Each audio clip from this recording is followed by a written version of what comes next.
Chronology of events. 1. Kumanta ang mga diskaya. 2. Same day.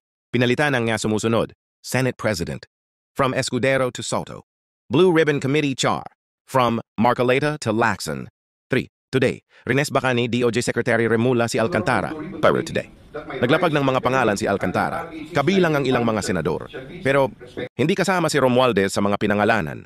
Y5, and today, DOJ Sec Remula requested the committee para maisama niya si Alcantara sa DOJ and was approved by the committee. Comments. 1. Sa pagpapalit pa lang ng mga positions, Sino 2, hindi ba obvious na naalarma sila at kinailangan nilang kumilos to stop Marcoleta? 2.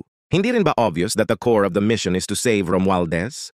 3. Hindi rin ba obvious na nagpangalan na lang sila ng mga senators para lang may maituro and to easily convince the public? Siyempre yung mga senador na dati nang nakulong ang pinili nila like Revilla, Estrada. For big question. Nasaan si Zaldico at Romualdez? They're the biggest names in this issue.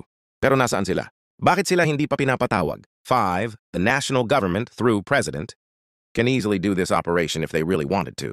Pero di man lang sila nagpakita kahit anino lang sana ng dalawang taong ito. See? This is not about who you believe.